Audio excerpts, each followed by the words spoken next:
Sometimes I wish God would create another flood. Wash away all these sick fucking pedophiles. These Catholic priests touching these kids. Sick bastards. These bitch fucking cops abusing their power.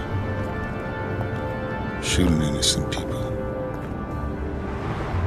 These lying scumbag politicians.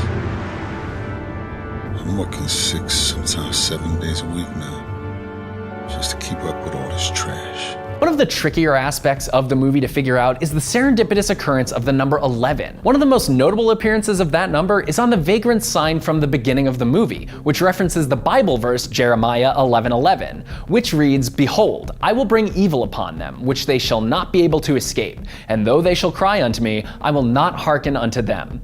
In other words, it's a pretty bad omen for us surface dwellers.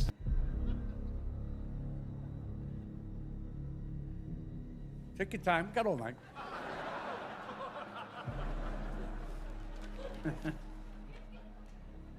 Okay. Here's one. Knock, knock. You either die a hero, or you live long enough to see yourself become the villain. We did. All of us who stood by and let scum take control of our city. But this is a democracy, Harvey. When their enemies were at the gates, the Romans would suspend democracy and appoint one man to protect the city. And it wasn't considered an honor, it was considered a public service. You might want to figure out where your jurisdiction ends. I'm talking about the kind of city that idolizes a masked vigilante. Gotham City is proud of an ordinary citizen standing up for what's right. What is the most resilient parasite? A bacteria? A virus? An idea? Resilient, highly contagious. Once an idea has taken hold in the brain, it's almost impossible to eradicate. An idea that is fully formed, fully understood, that sticks. Right in there somewhere.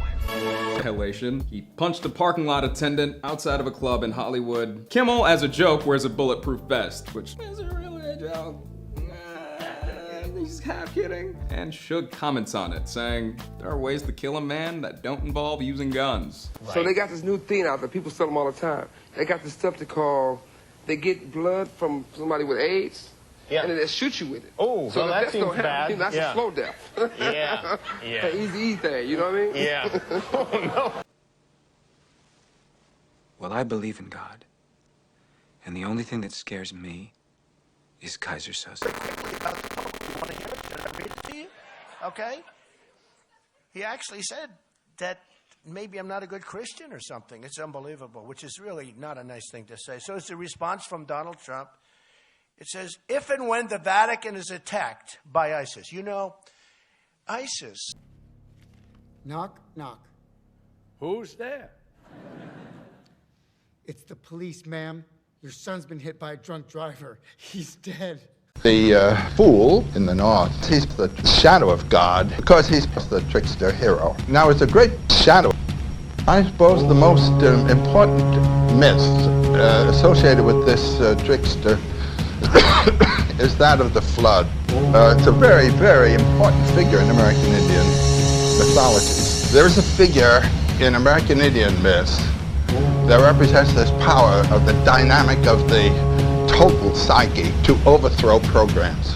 It's called a trickster. Most people in the north, the shadow of God is the trickster hero. Now, it's a great puzzler to well-trained Christians to, I suppose, the most important deity, Yahweh, is the trickster hero and the creator of the world. And so he comes in as an upsetting factor. He breaks through. He even breaks through the notion of what a deity ought to be. And this, I think, is about as good an example as you can find anywhere of the trickster hero. Now, that trickster trait turns up in deities like Yahweh. Yahweh's a trickster. He lets people build a building, and then because it gets to be 3 stories high, he's afraid it's going to wreck heaven, and he comes down and floods the world. Yahweh's full of this kind of thing. We think it quite normal for Yahweh to behave that way. If a human being behaved that way, we would send him to a lunatic asylum. And here you have the deity coming through as the trickster, as the destroyer, as the disruptor of programs. Yahweh's full of this kind of thing. Here you have the deity Yahweh coming through as well-trained Christians to, I suppose, the most important deity Yahweh. He even breaks through the notion of what a deity ought to be. I suppose the most important myth associated with Yahweh is that of the flood. And the joy of the world. For the Lord your God is mighty in battle. The harbinger of correction and adjustment soon coming will be even greater. As a result, there will be chaos, and the fallout from the mess will be great. This chaos will seem terrible to some of you. Do not fear the conflict. Do not fear the loss, risk, or harm that may follow. This is still only the beginning of the chaos. But know, in all these things, the good plans I've established will be brought forth. So prepare your hearts now, and resolve within yourself not to lose heart. There will be repentance, a real and lasting change of heart, mind, and behavior. For the Lord your God is mighty in battle. For those who will turn their hearts to me, even today, and forsake their idols and false gods, I will empower their hearts with wisdom and courage to face what they could not face in the past, and to overcome what had previously defeated them. Embrace the chaos, the harbinger of correction. With this in mind, embrace these seasons of rapid change. Embrace this time of chaos, knowing I am working to shake things up as I bring about redemption, restoration, adjustment, and correction. All these things must happen in due course of time as I continue to shake one thing after another. Chaos will turn many things upside down and will also throw many things out of balance and synchronization. All these things will spawn reflection as the issues of the heart come to the surface and the light exposes all that has been previously hidden. This conflict will surely come about. It will happen on my timetable. None of this will be delayed, for it has already been set into motion.